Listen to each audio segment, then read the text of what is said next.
प्रभु श्रीराम को 14 वर्ष का वनवास हुआ। इस वनवास काल में श्रीराम ने कई ऋषि मुनियों से शिक्षा और विद्या ग्रहण की, तपस्या की और भारत के आदिवासी, वनवासी और तमाम तरह के भारतीय समाज को संगठित कर उन्हें धर्म के मार्ग पर चलाया। संपूर्ण भारत को उन्होंने एक ही विचारधारा के सूत्र में बांधा, लेकिन इस दौरान उनके साथ कुछ ऐसा भी घटा जिसने उनके जीवन को बदल कर रख दिया। रामायण में उल्लेखित और अनेक अनुसंधानकर्ताओं के अनुसार जब भगवान राम को वनवास हुआ तब उन्होंने अपनी यात्रा अयोध्या से प्रारंभ करते हुए रामेश्वरम और उसके बाद श्रीलंका में समाप्त की। इस दौरान उनके साथ जहां भी जो घटा उनमें से 200 से अधिक घटना स्थलों की पहचान की गई है।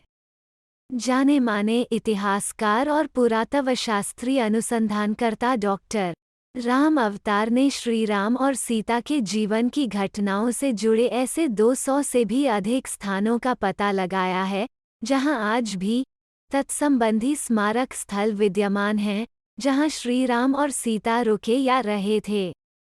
वहां के स्मारकों, भित्तिचित्रों, गुफाओं आदि स्थानों के समय काल की जांच पड़ताल वैज्ञानिक तरीकों से की।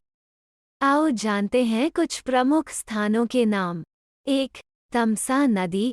अयोध्या से 20 किलोमीटर दूर है तमसा नदी। यहाँ पर उन्होंने नाव से नदी पार की। प्रभु श्रीराम ने प्रयाग संगम के समीप यमुना नदी को पार किया और फिर पहुँच गए चित्रकूट। चित्रकूट वो स्थान जहाँ राम को मनाने के लिए भरत अपनी सेना के साथ पहुँचते हैं, तब जब दशरथ का देहांत हो जाता है।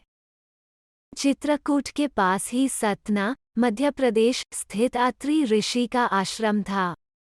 हालांकि अनुसूया पति महर्षि अत्रि चित्रकूट के तपोवन में रहा करते थे, लेकिन सतना में रामवन नामक स्थान पर भी श्री राम रुके थे, जहां ऋषि अत्रि का एक और आश्रम था। चित्रकूट से निकलकर श्री राम घने वन में पहुंच गए। असल में यही था उनका वनवास। इस वन को उस काल में दंडकारण्य कहा जाता था। मध्य प्रदेश, छत्तीसगढ़ और महाराष्ट्र के कुछ क्षेत्रों को मिलाकर दंडकारण्य था। कहा जाता है कि श्री राम ने अपने वनवास के दौरान कुछ दिन इस भद्रगिरि पर्वत पर ही बिताए थे। स्थानीय मान्यता के मुताबिक दंडकारण्य के आकाश में ही रावण और जटायु का युद्ध हुआ था और जटायु के कुछ अंग दंडकारण्य में आ गिरे थे।